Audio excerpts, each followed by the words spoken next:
This is the Aftermarket Radio Network.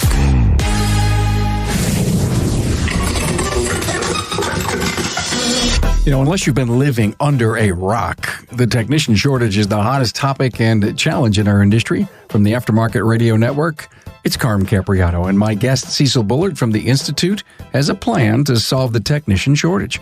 It involves a $20 increase in your labor rate, and how that money gets distributed sounds awfully good and maybe too good to be true, but you're the answer.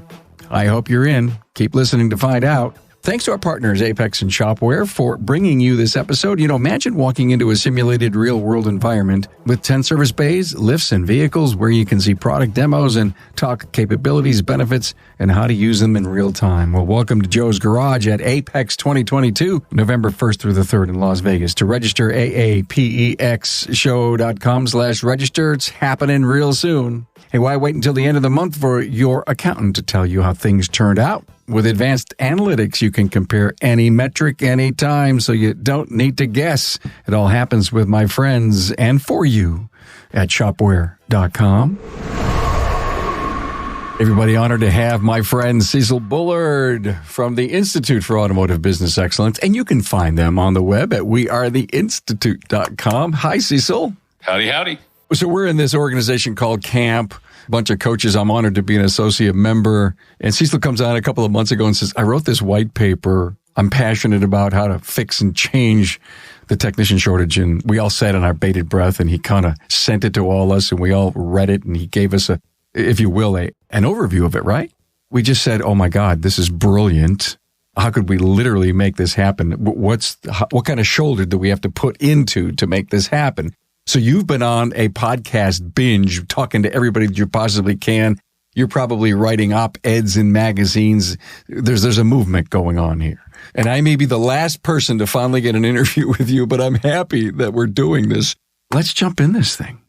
You know, it's funny because, Carm, you and I have known each other quite a while. And certainly when you started doing podcasts, it caught my ear. And one of the problems I have with all of us, I think, in our industry, especially the coaches or camp, is, you know, we talk about all of these issues and we do come up with solutions, but a lot of times we have that same conversation 6 months later, and here's the solution again, and 6 months later, and nothing really happens. You know, I was thinking about this issue we have in our industry, which in my opinion is probably the greatest issue that we have, period. And that's the lack of qualified technicians. I think the lack of qualified people coming on board. And I was thinking, you know, how do we actually solve this problem? I see it as a multifaceted issue, but mostly I think it's a marketing issue. You know, parents today, when they think about where do I want my kids to go to school, or what do I want my kids to become, mechanic or a technician it's not on the list. It's not like it's number 3 on the list or number 10 on the list. It doesn't make the list. The problem is that parents and kids don't want to become quote unquote mechanics. It's the perception of the job is still a 1960s perception. And so it's a greasy job. It's a dirty job. You don't have to be quote unquote too bright to do it, etc. And it also doesn't pay well. So let's go back 40 years ago now. I met this beautiful blonde, green-eyed gal in church, and we dated and we got interested, and she took me home to her parents, and her parents are like, well, what do you do? I'm a mechanic. I fix cars. That's what I do. You could have heard a pin drop in the room. They were not impressed, because if I wasn't a college graduate, then they didn't want me marrying their daughter. As young love would have it, we didn't listen to her parents. We got married anyway. The funny thing is that back then, 40 years ago, I was probably making $50,000 to $60,000 a year as a mechanic turning wrenches. You know, I think 40 years ago, the industry was different. I don't know if it was easier to make money back then as a technician or a mechanic, or if it wasn't. But I remember the good old days where, you know, you just had a lot of work, and I'd rebuild 3 or 4 carburetors, throw in some freeze plugs, rebuild some suspension, and clock 15 hours that day and go home after a 10-hour day. And I got paid half of the labor rate. I don't even want to tell you what that was 40 years ago. $20 an hour. 11. But minimum wage it went from 250 to 255 kind of during that time frame. So to make, $5.50 an hour, half of the labor rate was, it was a lot better than minimum wage. Hey, by the way, I need to interrupt you. Am I going to meet this green-eyed lady in Orlando? No, you're not. All right, too bad. Fortunately, she doesn't travel anymore. She's got some health issues, and It's making it so she can't follow me around. Next time you end up here in Utah, we'll make sure you get introduced. I got to come to Utah sometime. Here it's one of the most beautiful states. It is a very beautiful state. We really like it. Back to the thing. So the milk board has marketing. The egg board has marketing. The dental association has marketing. McDonald's, as unappetizing as their food is and unhealthy as it is, they still sell billions of dollars worth of burgers and fries and Cokes, and they still have marketing. We don't, as the aftermarket, we've never been able to come together, I don't think, on anything since I've been in the industry.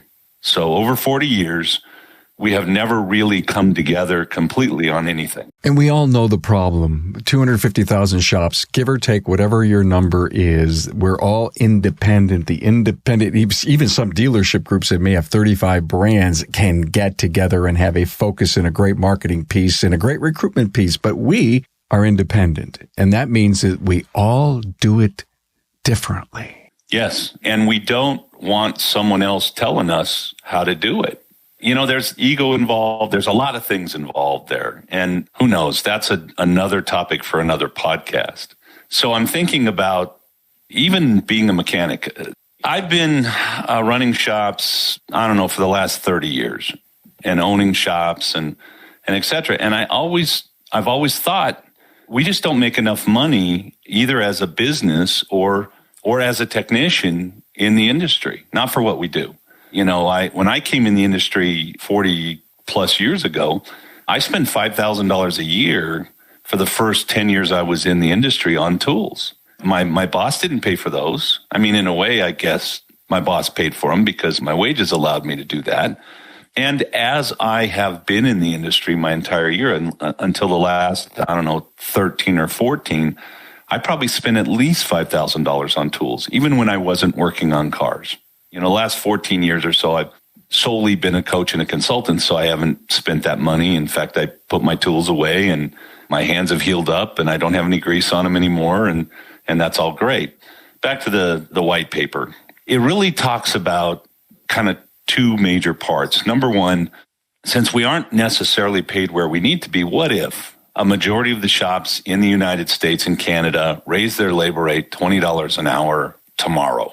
And we just all basically said, we're not paid enough. We can't pay enough to the people that work for us. We're going up $20 an hour. I don't know. What if 50% of the industry did it?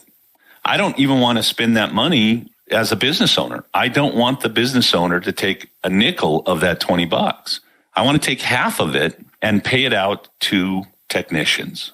Carm, if you're a brand new person getting into the industry and you think you want to work on cars, you might go to a trade school for a few years and get some ASCs and get taught how to pull things apart, how hydraulics work and electricity and, et cetera. And then you're going to come out in the industry, and today you might be offered a job for anywhere from, $15 an hour in some parts of the country, all the way up to maybe 25 in some other parts of the country. I don't know, if I'm a 22-year-old young person coming out and wanting to, travel a little bit, enjoy the world, have some money to take care of myself, I don't know how I do it on $20 an hour after I pay taxes. Plus, you're going to ask me to buy tools and invest in myself, and I'm going to have more education because what I learned at trade school, it didn't set me up. I need experience. Probably, I would tell you, based on my experience running shops and working with new people, I think it took me 2 years to be a decent B-level technician once I had my hands on cars back in the day. And by the way, that's No computers. We're talking points and condensers and carburetors and plug wires and easy, simple stuff. I think that in about somewhere between the 4 and 5 year mark, I became an A-level technician. Again, we're not talking about computer systems. First time I saw a real computer on a car was 1982. You had one computer. It had 13 codes in it. You had to short the computer out to get the codes out. There was no reader. It was a paper clip. And if it gave you code 13, it meant the computer thought everything was fine, even though the damn car didn't run worth a crap. And then you go into 1986, OBD1. Almost every car in the United States, at least everyone sold then, had a computer system. You go into 1992, OBD2 is coming out, much more sophisticated. And today's car has, I don't know, probably 20 or 30 times the computing power that the moonlander had that landed on the moon. I know that, 5 years ago, some of the cars coming out had 25 separate computer systems in them. And you have mode 6 and, just all of these diagnostic terms and things that you need to learn and equipment you need to buy in order to work on the car, and you got to have the education. Here's one of the problems. As a business owner, if I'm making, let's say I'm making $100,000 a year on my shop, and I'm going to hire this young person, I need them to start producing right away. I need them to pay for themselves because I don't have spare money laying around to support this person for 5 years while they learn all this stuff. And I will tell you, Carm, you need two things to be successful at anything. One of those things is knowledge. You got to have knowledge. You got to understand the system, how the system works. The second thing you have to have is experience. Now, you can gain knowledge by reading books, watching YouTube, paying attention to your trainer, but you can't gain experience by anything other than putting your hands in the dirt and getting them dirty. Hey, Carm here. Now, when it comes to technical and management training, nothing beats the caliber of classes and expert trainers that Apex puts together for Repair Shop HQ. And that's because a panel of shop owners selects the best training that will drive your business forward. Training is geared toward shop owners, service advisors, and technicians. Technical classes will include ADAS and calibrations, hybrid and electrical vehicle case studies, CAN bus diagnostics, electrical diagnosis, and using current probes to diagnose drivability dilemmas. On the management side, you'll learn marketing strategies that work, employee retention practices, building a culture that employees will embrace, and more. Expert trainers in this year's lineup include Mike Reynolds, John Thornton, Eric Ziegler, Greg Bunch, Bill Haas, and Kim and Brian Walker. Repair Shop HQ training will take place at Apex November 1st through the 3rd in Las Vegas. To learn more, go to aapexshow.com/training. Hey, aren't you tired of being tired after a crazy day at the shop? Take the frustration out of your work by speeding up the processes that bog you down. Start a repair order based on a canned job. Check. Order parts from a menu that includes every supplier within seconds. Check. Now send all that information with photos or videos to a customer via a live chat on their phone. What? No, I'm not kidding. Check that box. Get an approval faster than ever so you don't tie up a bay for hours. Check. Hey, it gets even better. Once they see the summary of work they need next time, they ask you to fix 1 or 2 more items today. Boom, that bill goes up and you make more. Then, get this, they pay you on their phone before they even pick up their car. This could be your life, my friend. Talk to my friends at getshopware.com. I had the chance this past weekend to be hanging out with some training, and had a chance to just chat with some trainers. And the big revelation that I took out of that was the word practice. And you're saying what experience is all about. Yeah. Well, where do you get all that experience? Because I was practicing my craft, be it inside the bay, be it being a leader, being a service advisor. You do it over and over again. You get the best advice from certain people and you make it your own and you practice. There's something kind of cool about all that because the more you practice, the better you get. The famous golfer Jack Nicklaus said, it's amazing. The more I practice, the luckier I become. And so now, especially with the sophistication of today's vehicles, You can go to school for 5 years and learn how the systems work. But until you get your hands dirty and get your hands on those cars, and until you make a couple of mistakes, you're not going to know what you need to know, period. Mistakes are a part of everything. Life, learning, becoming good at being a father, becoming good at being a husband, becoming good at being a technician, becoming good at being a business owner. I like to say I'm a really good coach consultant because I have made probably more mistakes than anybody else I know. And some of them I had to make more than once before I learned the lesson. I heard a thing about mistakes this weekend. It says, don't make mistakes that are bigger than the business. No, you can't. You have to understand your boundaries, but you also have to allow people in your company to make mistakes that are not bigger than the business, right? So back to the $20 an hour. First of all, we are undercharging as an industry. I did a calculator. I do a lot of different calculators. One of the things, that's how my mind works. And I took a shop in 1980 that was $70 an hour, and I raised the rate by 3% until this year. If we had done that, a 3% increase in our rates, and 3% is the typical inflation over a 75-year period, we would have been over $235 an hour as an industry. And I think there was a survey just done by AutoLeak that they did that basically pointed out that the average rate today in the industry is probably somewhere about 125.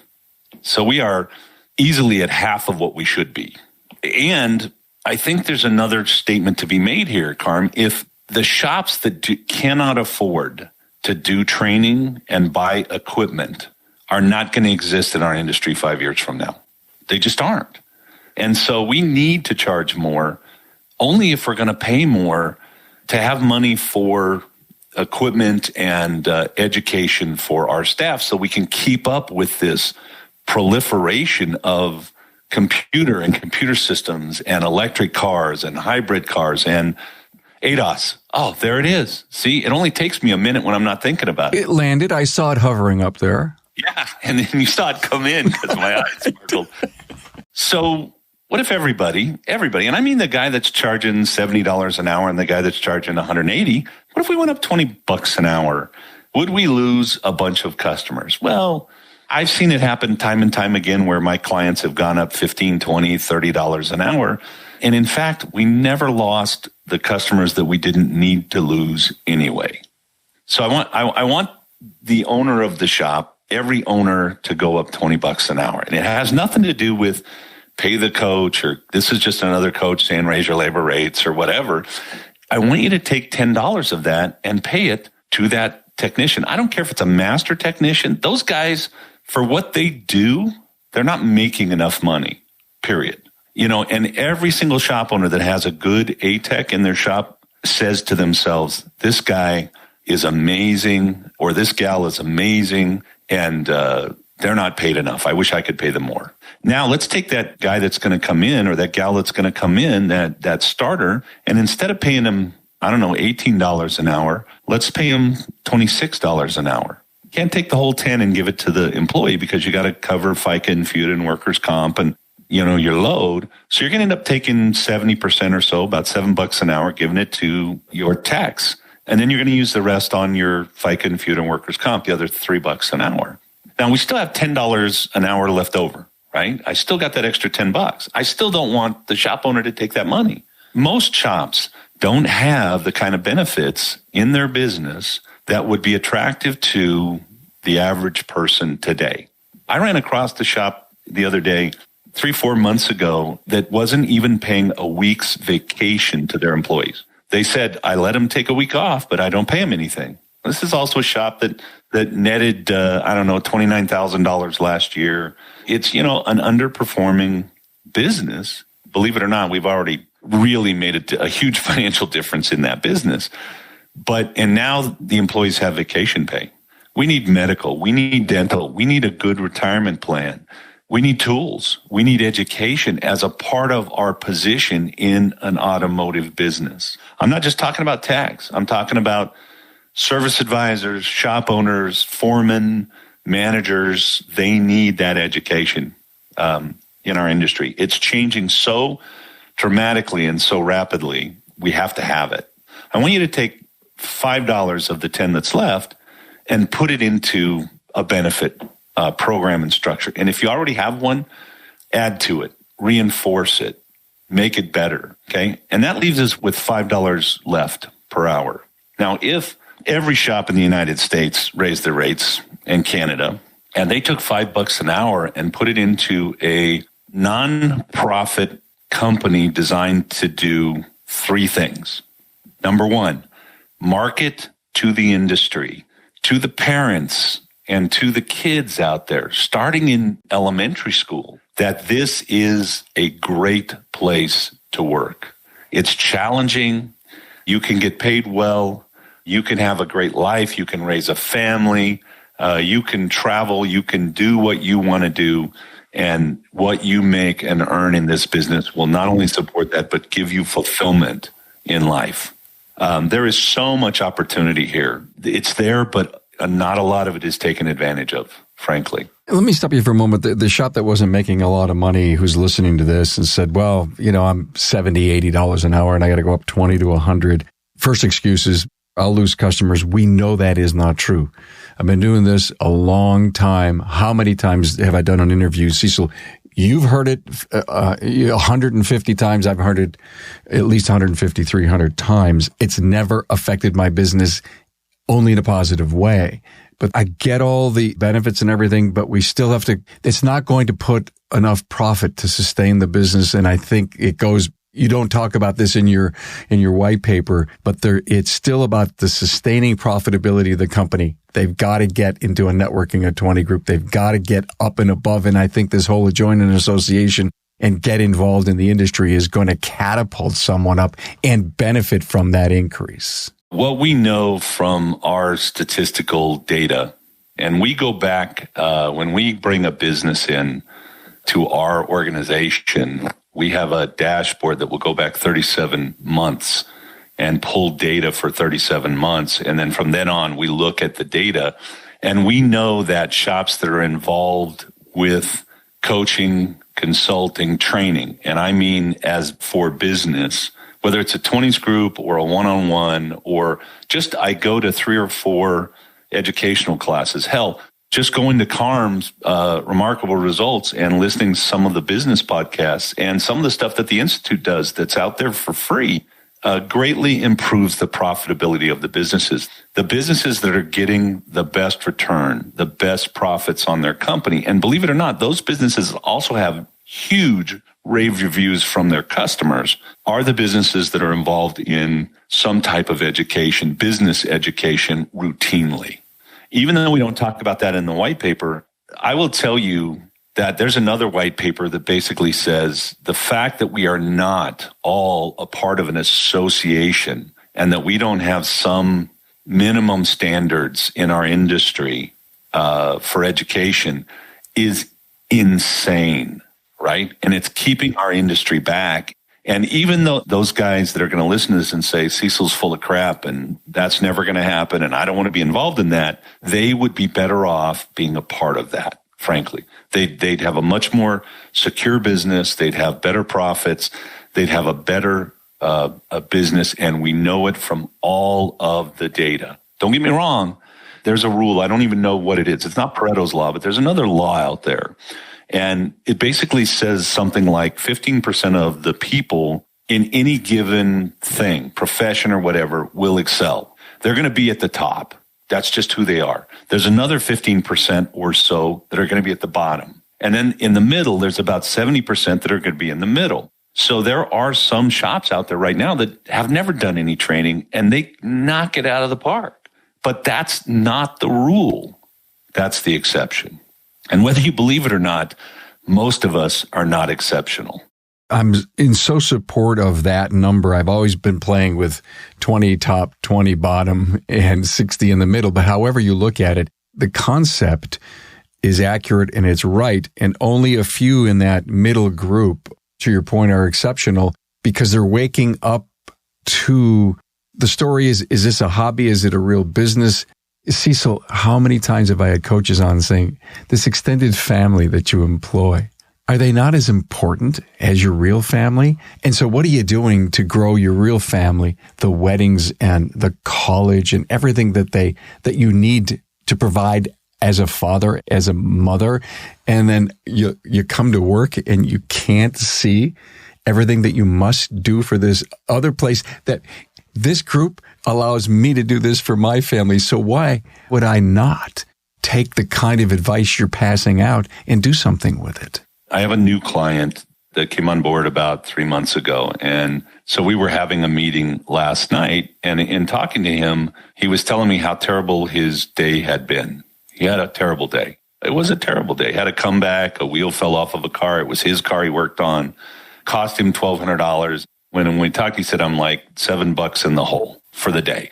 I said, okay, let me ask you a question. How many cars did you work on today? And how many cars? He said, well, we had 8 cars. I said, okay, out of the 8 cars, how many of those cars really got inspected? Well, we didn't do this one because it was just a state safety, and we didn't do this one because it was just a tire. And of the 8, there were 4 legitimate cars that should have been inspected. And they were all over 8 years old and had more than 100,000 miles. And I was like, okay, of those 4, how many of those got inspected? And you know how many got inspected? None. The average imperative for the day was $179. And when digging into the reason for that, it's not because we don't know we should inspect the car. It's not because we don't believe that the car needs to be inspected. It's because he was afraid to tell the customer what the car needed. That if he told them they need to spend $1,000 on their car, they wouldn't like him anymore. And he's got 4 kids at home, one with special needs. And you're having this conversation with him, and I'm saying, I grew up in a shop family. My dad had a shop. He wasn't a very educated man. He was a brilliant man, but not very educated. Fantastic technician. As a kid, there was always food on the table. We didn't eat filet mignon, but we had hamburger and hamburger helper and mashed potatoes and bread and, all of the staples of the 60s and 70s. And we always had a roof over our head, and we never froze, and we never have the additional things in life that I think my generation grew up not just wanting, but needing. And I think the generations that we have today want them even worse. The Nike shoes to play basketball with when I was 18, 17 years old, the money to go to camp like the other kids, the things like that we did not have. And I did not have a father at home because he was always at the shop, because that extra car always needed to be done, because that was what was going to pay the bills tomorrow. Let's go back to, I want people to like me. I don't want to tell them what's really wrong with their car. Is discipline, accountability, self-confidence, where's the issue there?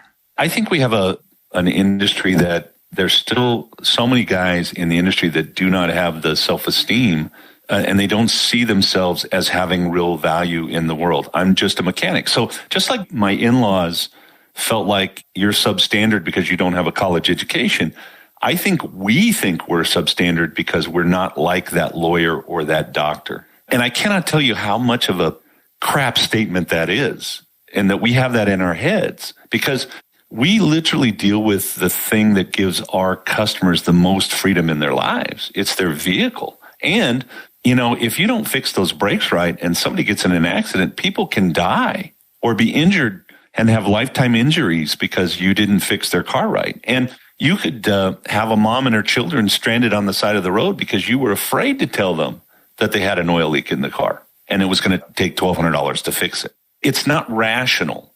You and I both know that. I think every coach in camp understands that. I just really wish that every single shop owner understands my job is not to tell people what they need as a technician service advisor. My job as a tech is to find out what's going on with that car and where that car is in its existence and what needs to make it exist longer. Is the purpose missing in the company to really know why they're there? Yeah, I think so. I really do, because I think I'm there because at some point, an entrepreneurial seizure. The fact is, if I do my business really well, of that $140 an hour as an owner, I might keep 20 or 28 of those dollars, not even 100. So when I had this entrepreneurial fit, there were three things that gave it to me. That primarily, number one, I can make more money if it's me. In other words, there's no middleman and I can get paid the whole 140. Number two, I'm going to be more in control of my life. So I don't have to work as hard, because if I want to take Wednesday afternoon off, I can take Wednesday afternoon off because I'm the owner.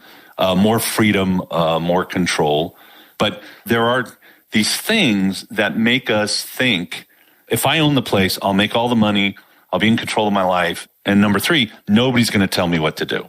I won't have a boss who's a jerk telling me when I have to show up and what I have to do, etc. And then I go into my business not understanding business, not understanding that I have this overhead and that I got to pay the rent and the utilities and whatever else. It's all on my back and my neck. And any mistake that's made, I'm paying for, not my tech, the shop owner. So that $1,200 mistake that was made in the shop the other day, that's not coming out of a tech's butt. That's coming out of the shop owner's butt. And the funny thing is that 6 months in, I realized a couple of things. Wait a minute, there isn't more money. And by the way, there isn't, not because there isn't because I don't know how to run the business properly. And there isn't more freedom because now I can't take Wednesdays off because I got to get those cars done and pay that rent, or otherwise I'm not going to have a place to do my job. That's why he was upset. He's not running a good business. He realizes that his bottom line, after all the hard work, is so minimal that it even detracted more from it. It was almost like, oh my God, there's that deep, dark black hole and it's getting deeper. And you don't have one boss anymore. Now you have a bunch of bosses because every one of your customers is your boss in a way. There are things that you can do in your business, and they're not hard, to make more money, to have more freedom, to have less bosses. But most shop owners, they never get to the point where they say, okay, this is what I really want out of my business. And by the way, this is also what my business really needs to deliver to that customer. And if there's a customer out there that expects something more than that, they're not a good fit for me. It's not like they're bad people or I'm a bad person. It's just that they're not a fit for my shop. And so there are these things that we can do. What percentage of the industry is it 20% that's working with coaches and consultants and getting training and understands how to really run their business, or is it less? I've always played the math. Cecil, I'm like you. I got to do some math more often than not because that's how I was a spreadsheet guy. Oh, I love to make pro formas. What if pro formas, for the next 5 years? I used to love to do that. I got some cool stuff for you to look at, buddy. Next time, I got some really cool stuff. I would love to see it. But okay, to your point, we have to promote the value of the industry, that this skilled trade that you used to look at, hold your hand up and say, I don't want to know anything about it, just talk to the hand, is so much more white lab coat, so much more high tech, so much more, I think, satisfying as a technician to find the problem. I mean, I talk to so many techs that just love what they do. It's a satisfying job. And they're constantly learning. They're so immersed in these future vehicles.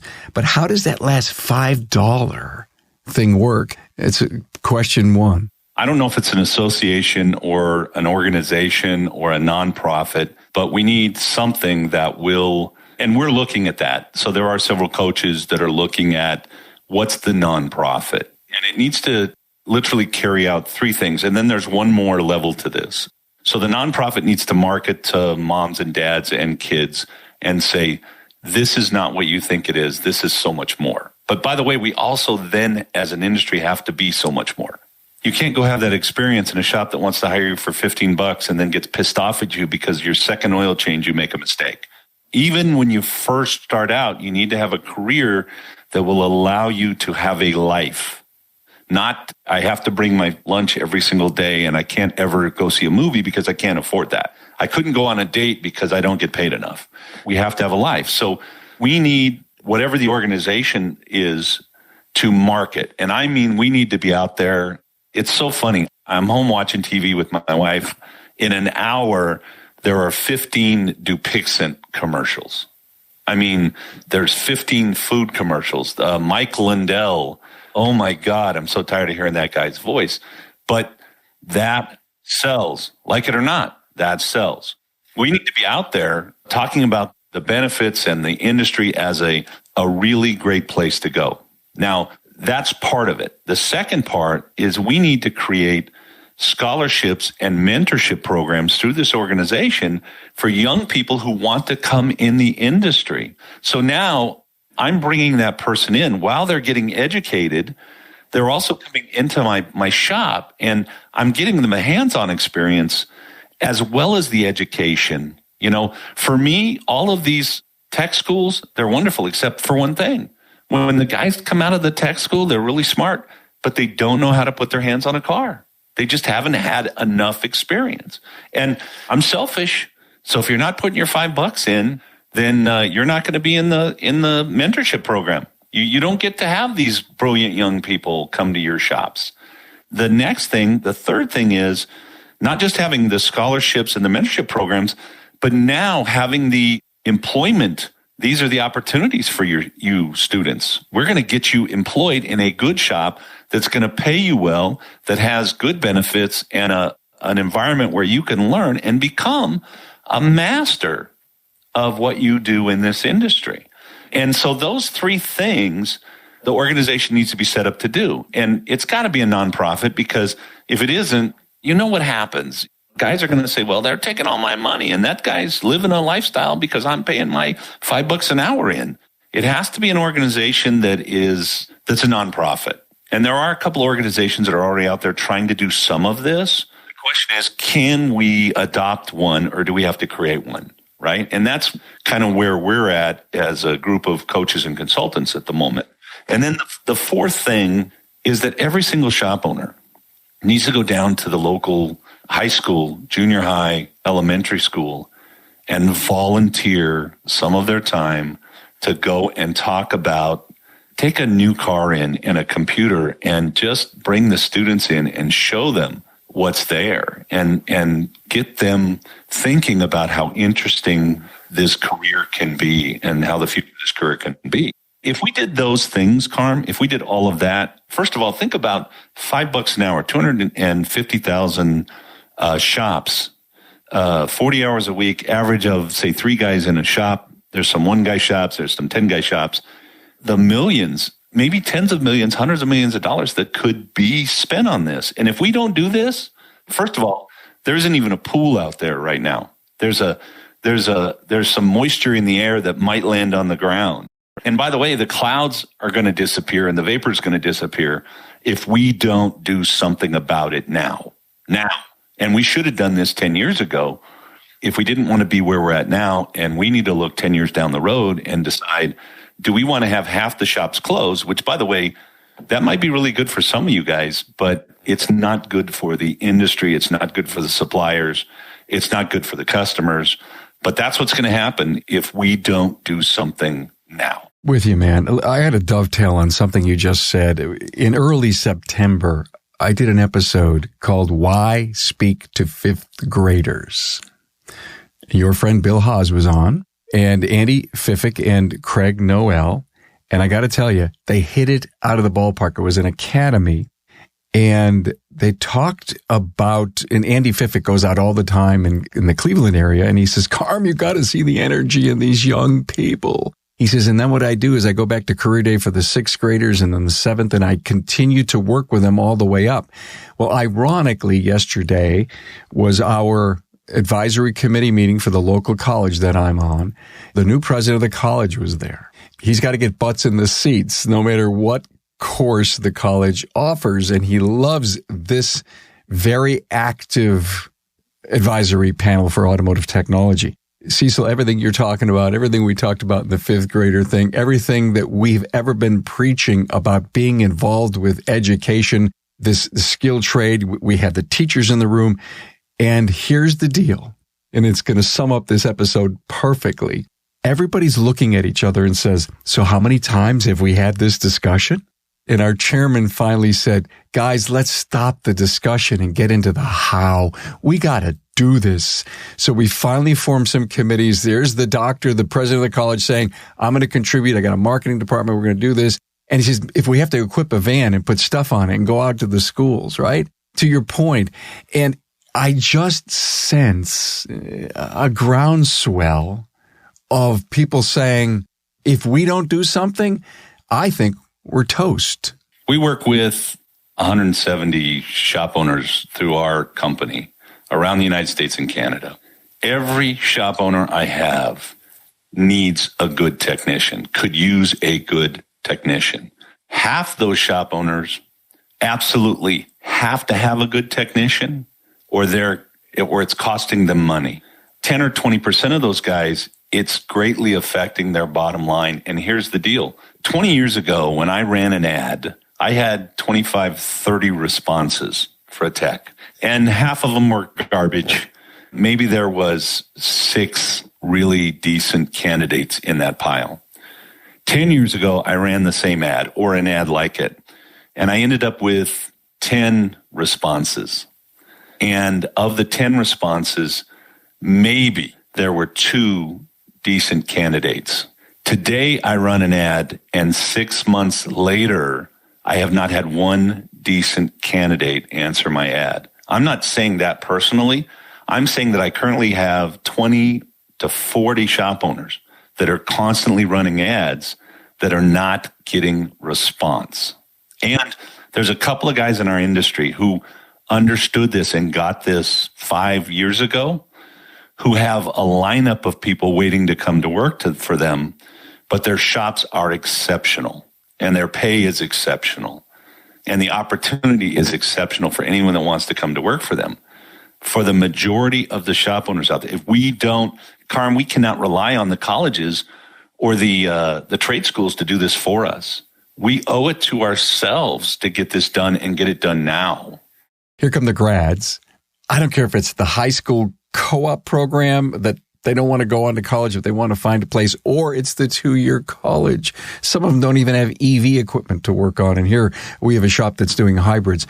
We have to commit to understand that we're bringing in, if you will, a production apprentice, even though the guy feels he wants to be paid like a B-Tech. But it's our responsibility to take that rough piece of clay and do something with it. Stop not thinking that you have to build a training resume and a career path for everyone. I don't care if it's your A-Tech or not. That goes back. Listen, I'm paying you well. Here's what I need from you. You're coming to work for a family with a high culture. And how hard is it for people to not say, I got to turn myself and my business around and I got to do this? You can say whatever you want to say. I mean, you can literally say, it's not my problem. You can say, I'm only going to be in this industry for another 5 years. I'm going to ride it out with the guys I have. Whatever you decide to say, but all of that is crap. We owe it to our industry and ourselves to do this thing right. And frankly, I've been in this industry over 40 years. I love it. It's fed my family. It's sent some of my kids to college, the ones that wanted to. I've gone on some really cool vacations and seen the world and done a lot of things. And I've been able to fulfill myself. I might not have done that somewhere else, and I might not have had the opportunity that I had here. There's a great opportunity, but we're blowing it. As an industry, we're blowing it, period. There was a study done based on decision making, and they did it on farmers. And the reason they did this study on farmers was because farmers have a real cycle. So when they're planting, they're borrowing money. They're buying seed. They're buying fertilizer. So there's a half the year they're not making any money. They're not bringing anything in. And then they harvest. And when they harvest, they have, all this money coming in. And so the study was about making good financial decisions. And you want to know when the best financial decisions were made? Not when they were planting, not when they were broke. The best financial decisions were made when they had money in the bank. When we're broke, we don't make good decisions. You almost end up becoming conservative in how you spend because look at what it's taken to amass. You remember the lean times. We have shop owners that are making $500,000 on an individual shop that's going to do, $2 million, $2.2 million in sales that were losing money 4 years ago. And at this point in their lives, they're not thinking about how am I going to pay the bills. They're thinking about what's the next thing I can do that's going to help my people, that's going to, what's the next thing I can give my customers, what's the next thing I can do for myself that's going to help myself. It is life-changing. That's why I do this, frankly. Do you think I do this just because it's so fun. I don't. Damn it. Dealing with people is hard. Convincing people to do the right thing it's hard. Having a conversation with a guy last night who is afraid to talk to his customers and say, look, this is what your car needs, because he's afraid they won't like him. It's internally for me.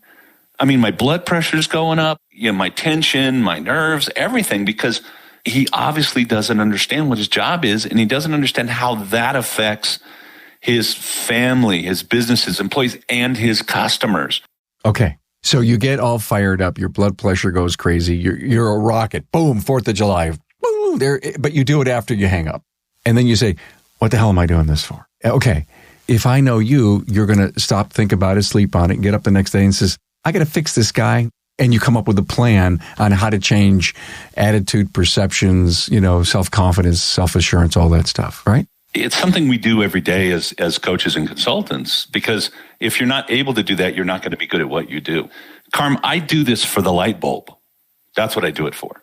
Because when you see the light bulb come on in that guy's eyes, then you know it can change not only their life, but the lives of other people that they employ, that they deal with, that they're going to employ in the future, etc. And as a coach, you know that you're going to take your lowest of lows and figuring out how can I fix this guy, and then the highest of highs when you get it done. I just wish that more people in our industry could see it. Carm, you and I, we've had this conversation with multiple other coaches. We got 10% of the industry really participating, really, excelling, moving forward. How do we get to half of the other 90%? I mean, it would change the lives of everyone in our industry if we could just reach another 10,000 shops. Anyway, hey, so we should have covered this in the beginning, but you're having a conference in Orlando. Tell us about it. We have a big summit where we're bringing in a lot of professional speakers. We are bringing in all of our clients. We hope to have about 200 people there. Currently, we're about a quarter of the way there, but we just announced it the last 3 weeks. So this will be our annual summit for all of our clients. We actually have invited people that are not our clients because there's a great education. And the other thing is, these are great people that run great businesses. My dad taught me a lot of things. Work hard, Cecil, always be valuable to your employer. But one of the things he taught me was find people that are smarter than you and attach yourself to those people. These are shop owners that do it right. And meeting and interacting with these people are going to benefit you and your business dramatically. So, yes, last day of January, first 2 days of February. You can find it at wearetheinsitute.com. It is the Insitute Summit. Carm and the Remarkable Results podcast is going to be there. We got a lot of great things going on. I'm going to speak, but they've limited me to an hour, so I don't know what I'm going to do, Carm. All right, so you'll be nervous for a while, and then you'll pick yourself up. No worries. Wait a minute, this is my company, and they have limited me? They handcuffed me to the chair? To an hour.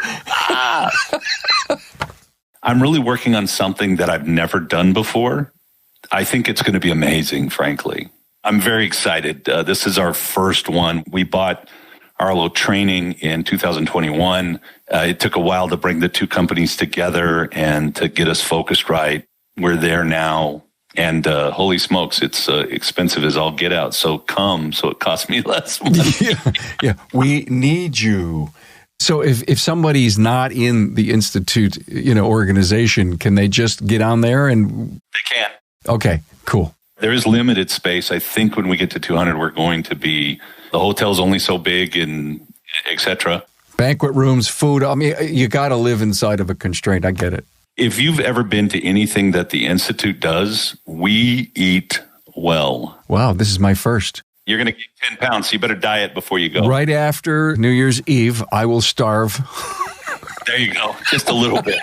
Yeah, Cecil Bullard, Institute for Automotive Business Excellence. A plan to solve the technician shortage. You got to get your hands on that white paper. It pretty much outlines it. And thanks for sharing it with us today.